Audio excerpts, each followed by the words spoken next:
Dr. Suzanne Rivera. She is an associate professor of bioethics at the Case Western Reserve University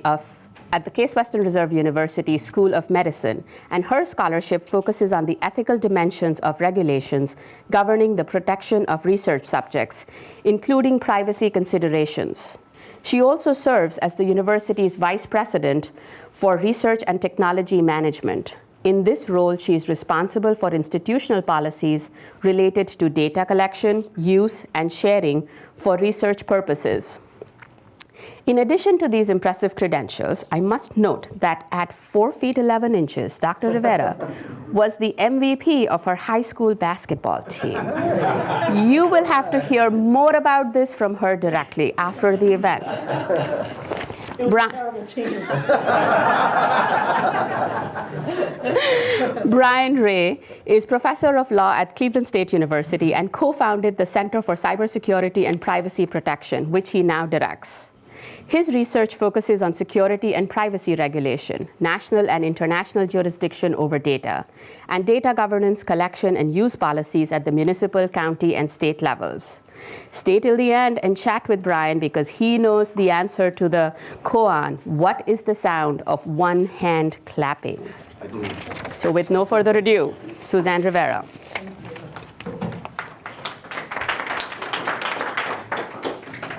Thank you. Well, good morning, everyone. Thank you for being here. Let me scoot over so I'm not in the way of the slides. Good. I want to start this morning with a very provocative statement, and you're going to see that my colleague Brian and I are kind of dividing up the work where I'm going to raise some thorny questions and he's going to answer them all for you in a way that will leave you very satisfied. I want to begin by saying something that I think is provocative, and that is that people who say privacy is dead are being irresponsible and silly. And I say that because lots of people have been saying privacy is dead. If you type in the words privacy is dead in Google and click on images, you get many more than I could put on this slide. And I just want to reject that premise out of hand and say privacy is not dead. I think that's hyperbole. More importantly, I think we should try to figure out why people keep saying that. I think it might be more appropriate for me to paraphrase the statement that Mark Twain was said to have made when he allegedly quipped, "The report of my death has been greatly exaggerated." So I'm going to say reports about the death of privacy are greatly exaggerated, in my opinion. And if you think that fears about the death of privacy are unprecedented, please allow me to take you on a little walk down memory lane. Here we have the covers of Life magazine, Newsweek, and Time. Now, some of you might be too young to remember these as the authoritative news sources of their day. I can't think of an ostensibly neutral publication today with such broad appeal to mainstream consumers of digested news media as these were when many of us were kids. But take my word for it, they were very important. So let me draw your attention to the dates of publication for these covers. According to these sources, privacy has been dead since 1997, but it was on life support since at least 1966. And of course, that's sort of funny because we all think we know what privacy is. And since we want to protect it, it can't already have died. So what is privacy really? I went online, as many people do with talks, go and look at what the definitions are that people commonly understand in order to give a common framework for the rest of their talk. So the definitions that you can easily find are right here. I don't need to read them to you because I assume you all can read. But I did put in red the words that I think are especially important in order to focus our attention on a few concepts. One is that a violation of privacy feels harmful, that there's something inherently negative, unappealing, distasteful about the idea of having our privacy violated, however we define that privacy. The other aspect is that individual autonomy or control is really important to us. We want to decide for ourselves what we protect and what we share with others, and what others share about us. And when we do share, we want to feel that we can trust whomever receives our confidence with the information we feel is private. And when you think about these definitions, it becomes pretty clear that despite new technological advances, privacy as a concept is not dead. It's very much alive. As evidence of this, I want to ask, how many people here have teenagers at home who use Instagram? Raise your hands. Okay, quite a few. The reason there is a Snapchat and the reason that kids want to say, the reason there's a Snapchat separate from Instagram is because kids want to be able to say things privately and have them disappear right away so no one can find evidence of what they've done or said. And similarly, with Instagram, I'm sorry to be the bearer of bad news if you don't already know this, but most young people with Instagram accounts also have Finstas, or fake Instagram accounts. Never heard of Finsta? Okay. Does anyone here know what Finsta is and can tell the rest of the crowd? Okay. Younger people? Okay. This is an Instagram page, and this is a Finsta. Same young person. This Instagram page has lovely prom photos and uplifting soccer team memories. This one has tequila shots. I discovered my daughter had a Finsta account quite by accident. Why do kids have Finstas? Because they know that privacy is still alive. They want to control information about themselves. They want their parents to see the soccer pictures, and they want their friends to see the tequila shots, right? So the point of me telling you this is that I think the concept of privacy is alive and well, and now what we're haggling about is what does it mean today? It is true that our views about privacy have changed over time. The pledge in the Hippocratic Oath, which dates back to the 5th century BC, includes the following phrase, and I'm going to read it to you. Whatever I see or hear in the lives of my patients, which ought not to be spoken of outside, I will keep secret, as considering all things to be private. By today's standards, as promulgated and reinforced by the privacy rule in HIPAA, the unauthorized viewing or sharing of even just the gender or zip code of a patient with no other identifying information attached can be considered a privacy violation. So in that regard, we've gotten much more strict in some ways. And if you're familiar with the EU's GDPR rules, you know that some people on the planet think we ought to be even more strict. But conversely, it might surprise you to know that in 1890, Samuel Warren and Louis Brandeis wrote a seminal piece in the Harvard Law Review called The Right to Privacy. And that's a picture of it. And in it, they argued that, and again, I'm going to read to you this quote, instantaneous photographs and newspaper enterprise have invaded the sacred precincts of private and domestic life, and numerous mechanical devices, cameras, threaten to make good the prediction that what is whispered in the closet shall be proclaimed from the housetops. So that's a picture of a photographer over there. In their day, the idea of a still photograph ending up in a newspaper felt like a dangerous threat to civilized society. And by today's standards, that sounds downright nutty, right? I mean, in truth, it turns out that this article, which is the most cited law review article ever, was written because Warren didn't approve of the way his daughter's wedding was covered in the newspapers. So just imagine what they would have to say about YouTube. What I'm trying to say is that attitudes change. And eventually people in the United States and around the world adjusted to a new paradigm for journalistic inquiry that included still photography. And it's an advance that in hindsight improved reporting by providing more specific information to readers. Can you imagine reading a newspaper today without photographs? It improves the information that's available to us as consumers.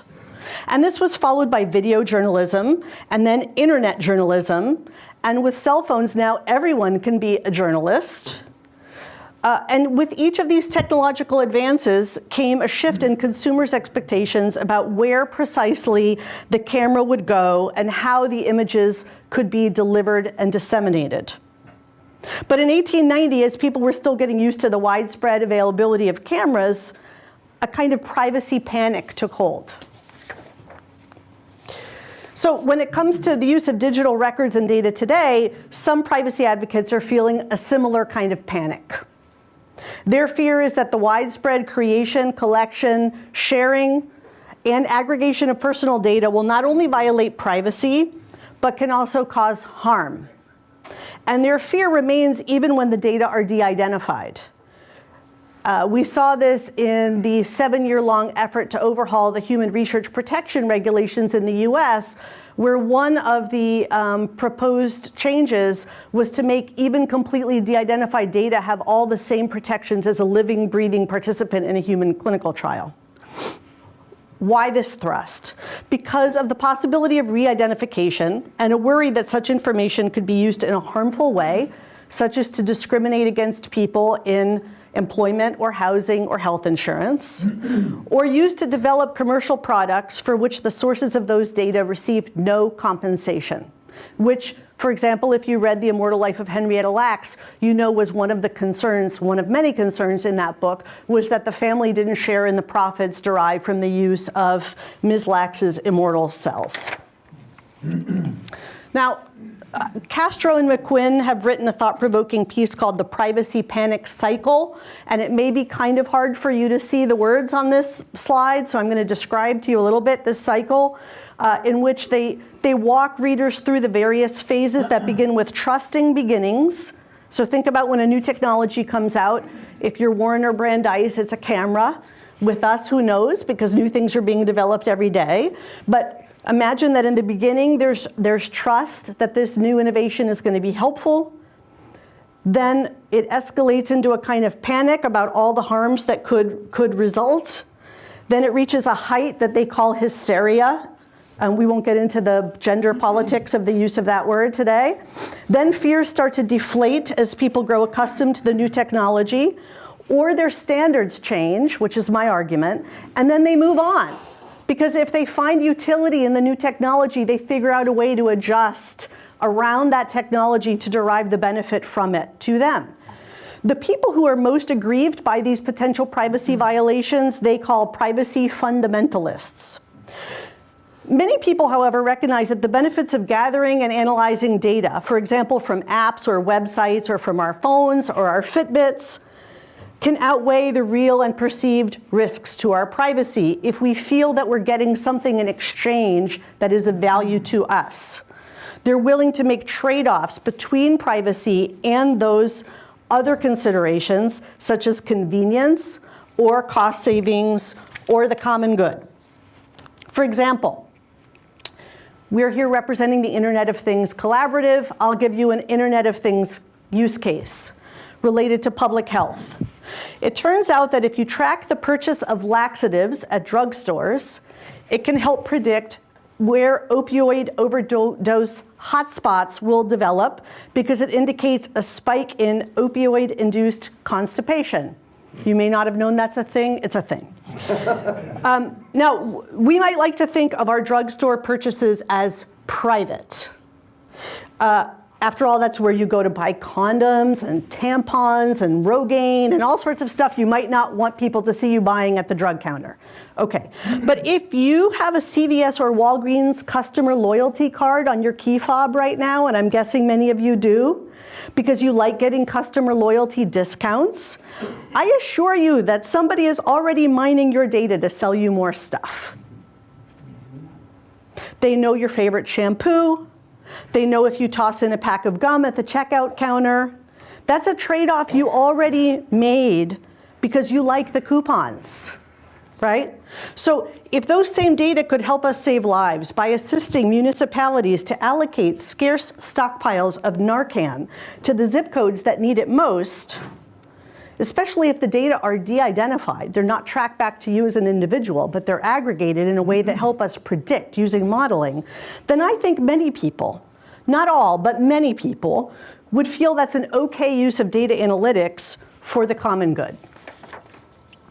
So what I think we should be focusing on is not whether the concept of privacy is dead or alive, but rather how should we think about privacy in the digital age? And to do this, I'm going to highlight a few themes that I think are in flux right now and worth further consideration.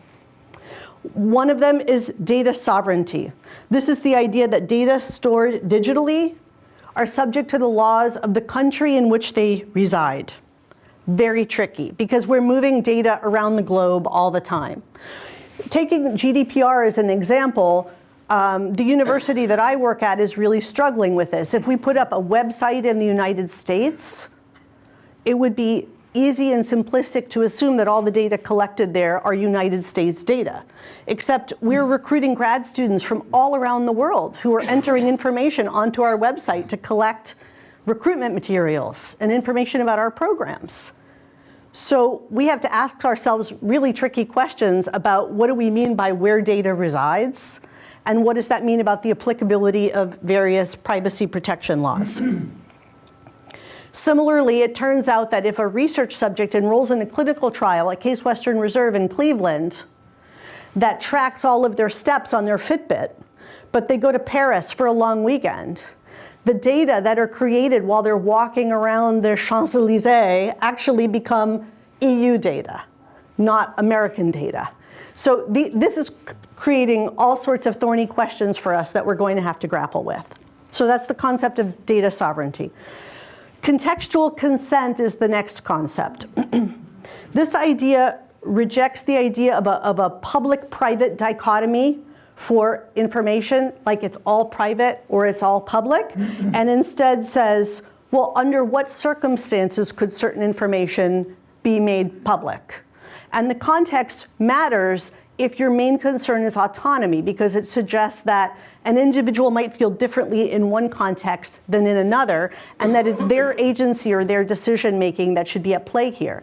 I would offer for your consideration as an example that people are starting to, or have been for some couple of years, taking their sonograms and putting them on Facebook as a way of making an I'm pregnant announcement to the whole world.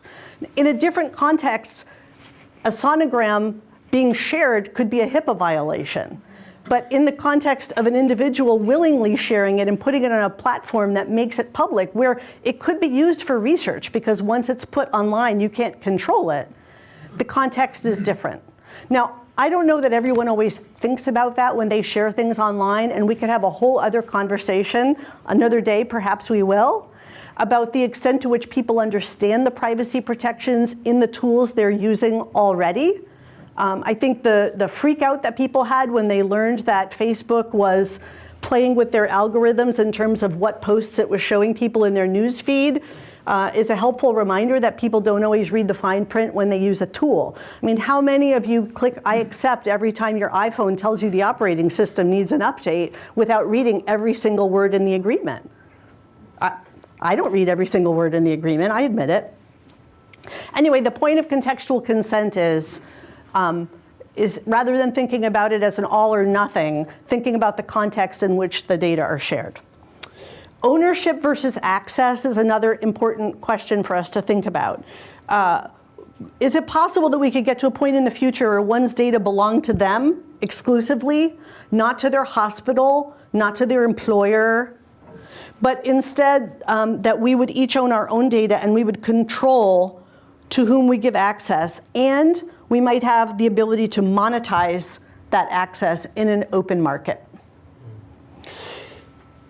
And finally, the right to be invisible or forgotten. This is a little bit existential, but bear with me. Google says it has received more than 650,000 requests to remove certain websites from its search results since a European court ordered the company to allow Europeans the right to be forgotten in 2014. Hard to know what this really means. I mean, probably if I typed in the name of any person in this room today in Google, I would get some number of hits. For some people it would be a handful, and for other people it would be pages. What does it mean to erase all of that information? And should it really be your individual right to erase that you were somewhere? Should I be able to say I wasn't here giving this talk today? Does that even make sense? It's a really thorny, important question for us to think about. So, I think it's healthy to remind ourselves of the overarching ethical principles that should guide our thinking about any new advances in science and technology, and to think intentionally about their application in a 21st century context. The ethical principles we use in my field, bioethics, are respect for persons, beneficence, justice, and non-maleficence. And I'll kind of break these down for you a little bit because they're not necessarily intuitive. And then kind of try to apply them to the data privacy realm. So respect for persons means respecting an individual's right to make decisions about themselves and their private information. And also that to the extent that a population is vulnerable, providing extra protections to guard against exploitation or harm. So here, this idea activates the moral values of autonomy, honesty, kindness, and the notion is that if you're an adult of sound mind, you should have control over your person. And I think that's true for one's privacy also. The idea of beneficence, if you took Latin, you know that bene means good. The idea here is an emphasis on the potential for good, meaning that if we are going to share data, or if we are going to decide to violate privacy for the common good, that there has to be a reasonable person standard about the social value or goodness of that action. We shouldn't just be able to do these things willy-nilly without consideration of the consequences. The idea of justice has to do with equity in society, and in the case of data and protecting digital privacy, I think one of the questions here is what are we doing to close the digital divide rather than widen it? What are we doing to make sure that tools to protect one's data or to apply contextual context to our choices for when data are shared or not, that those tools are shared in society in a way that is equitable so that we don't have a class of people who have their privacy protected well with autonomy and agency and other people who are exploited because they don't have access to those tools. And then finally, the idea of non-maleficence. How many know the name of the queen in Sleeping Beauty? Non-maleficence means not evil, right? Not bad. So like Google's "Don't be evil" motto, but more importantly, when faced in bioethics, what we mean is if you have two or more less than perfect options, how do you choose the option that is least harmful or least evil? For many of the problems we're facing now, a strict utilitarian calculation based on numbers of people harmed or numbers of people helped may not give us the best answers. There probably are other dimensions other than mathematical equations that we need to consider for thinking about the value of a decision. So I'm coming at this from an ethics standpoint. What we're trying to do for you today is give you different disciplinary perspectives. And with that, I'd like to pass the mic over to my colleague, Brian, who will speak to you from the perspective of an attorney. Thank you very much.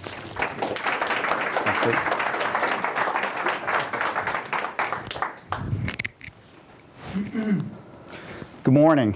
Good morning. So, what's great about the collaborative and the way we work is I'm not going to reference a single law. Well, I take that back, a couple ordinances, but I'm certainly not going to cite the Harvard Law Review or talk about GDPR, although we can do that in the Q&A. I'm actually going to focus on the tech. And I'm here with some really good news, really exciting news. In terms of that curve that we're on, you guys, we can go to forget about it right away because Big Brother is here. Big Brother is watching, and Big Brother is really, really good at what he does. So this is a sample from SenseTime's AI-driven live video. If you click on this link below, you'll get this image in real time, and what you'd see is a series of boxes over every component of the live video feed from a closed circuit TV camera in a public space, identifying what the images are. And then if you watch the video as it goes further, it shifts into individuals going on public spaces, and it's identifying them by various categories, sometimes by name and other certain attributes. So SenseTime, as this little piece from Wikipedia says, it's the world's most valuable artificial intelligence unicorn, focused on computer vision and deep learning. And the tool, if it does exactly what they say it does, and I doubt it actually does everything, but I'm sure it does a lot of it, is an incredibly sophisticated tool that will take live video and aggregate other data into it and begin to identify not only individual components of the images, but things about the people in the images. Now, this technology is being deployed much more widely and in much more aggressive ways in China, where there's a different paradigm and a different government structure and government approach. But we've got it in the United States as well, and it's being deployed and being developed with capabilities that most of us probably aren't completely aware of. Amazon Rekognition, I'm not going to try the video on this one, announced just last year that it had the same kinds of capabilities that that SenseTime video shows you, and that beyond that, and it's one of these very cool TEDx videos, and the Amazon representative very proudly explains that not only can they now identify objects and people in real-time video, they've got this amazing thing that they call the skeleton capability, where it'll identify that you're in one frame based on various features of your body, and then even if you go out or in, even if your face and your picture's no longer in the image, it can tell whether that movement has happened, and it can track. So it can track not only you in the image with your face, it can tell whether you've been in or out in the background.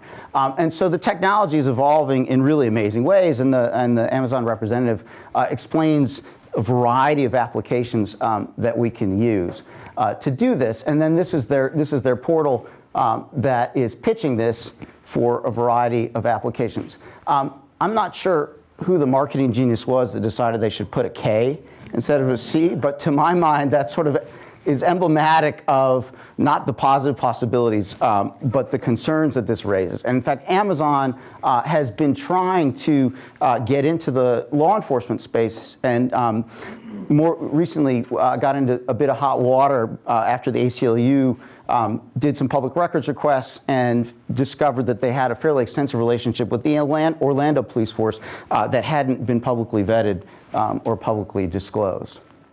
Okay, so the technology is getting better. It's really good. It can do a lot of positive things, and you can see on most of the major vendors' websites the variety of applications that it can use to help us. And of course, with law enforcement, it's much better to use this kind of AI technology and facial recognition technology than to go in front of a live person and hand them a snapshot, or ask a live witness to look at a set of mugshots and try to identify someone. The technology is actually, we know, much, much better.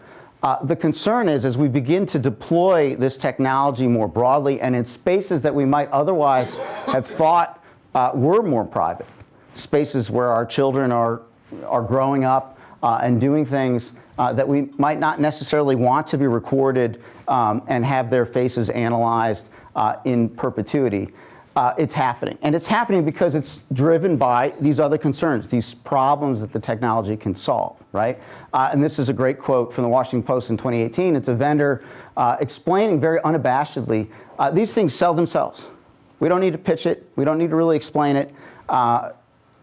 What he doesn't say is, in light of what's happened and the concerns over safety and security, that's going to trump everything else, right? And this is my favorite part of privacy issues. Matt's added, I don't hear them. Safety and security trump those concerns. So we've got these technologies. They've got tremendous capabilities. They're getting better and better, and they're doing things that we thought were only possible in science fiction.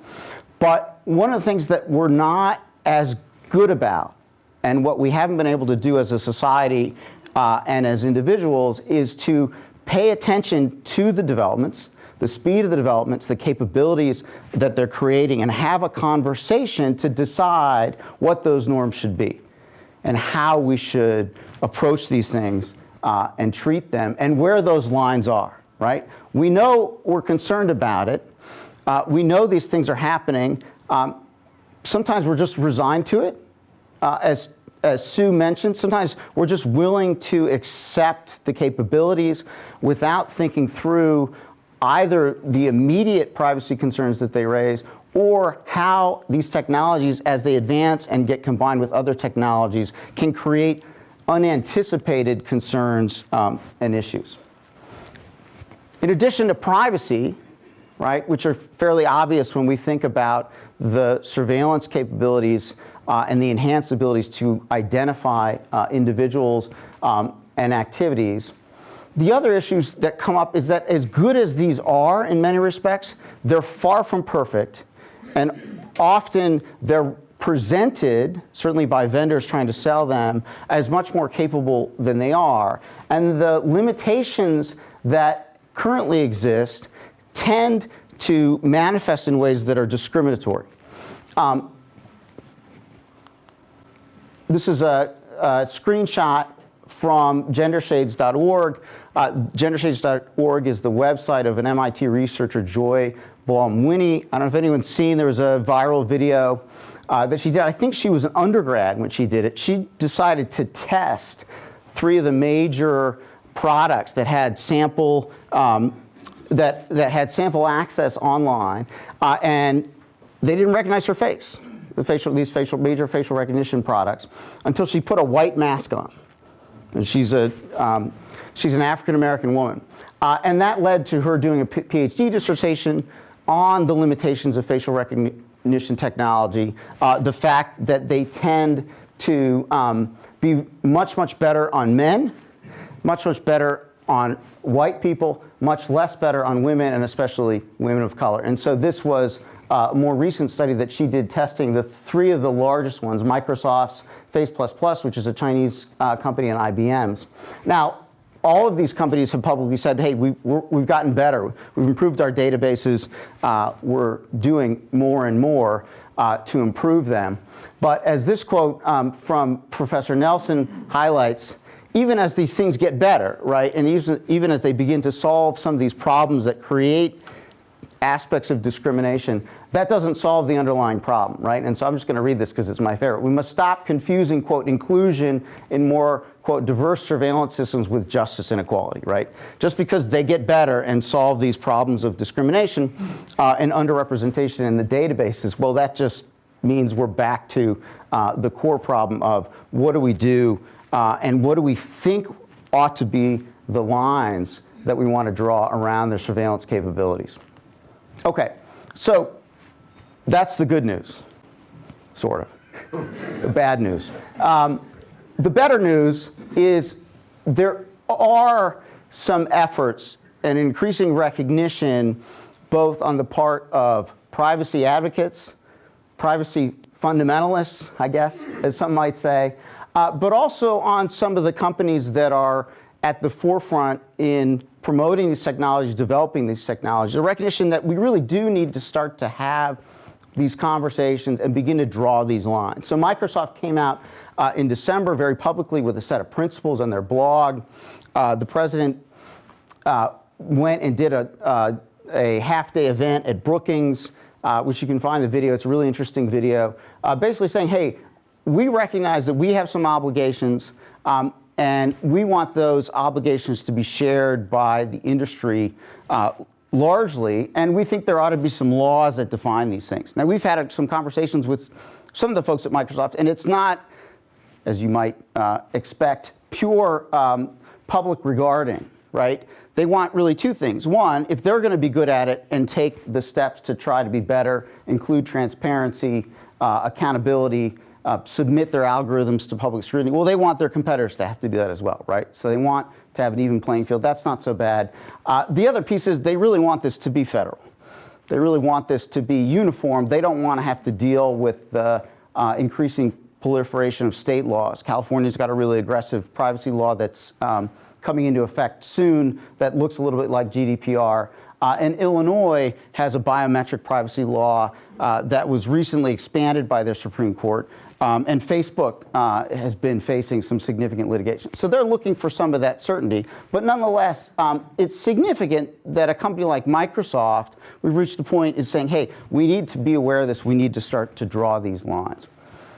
More broadly, there's a really interesting phenomenon at the local level. There's a researcher who's described this as privacy localism.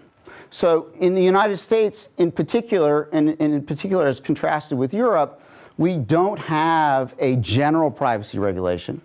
We don't have embedded in our Constitution an explicit right to privacy, and there's some really interesting historical reasons for that, why Europe embraced an explicit right to privacy in most of their domestic constitutions and in their transnational meta-constitutions, related to the experience in World War II and just the fact that their constitutions were newer. But even on a regulatory basis, we don't have a generic privacy regulator. The closest thing we have is the Federal Trade Commission, which is working with a law that was primarily designed to promote fair competition. And their primary tool is to say, hey, if you promise to do something to protect someone's data, then you better be doing it. You better not be lying to people. And they've expanded that to interpret more broadly that on an unfairness level, hey, you ought to just be doing certain basic things anyways. But it's a fairly shaky ground in terms of trying to police all of the many ways in which privacy interacts with technology. As Sue mentioned, in certain sectors like health, we do have very specific laws that govern what entities can do with data. Financial services also is relatively more regulated, but we don't have any broad national standard. And there's been a lot of conversation. We're probably the closest we've ever been to possibly getting something like that. And in fact, there's hearings this week. And there's bipartisan consensus. This is not an issue that splits Democrats and Republicans, generally speaking. The big issue and the big stumbling block is whether it's going to preempt these many state laws that are happening.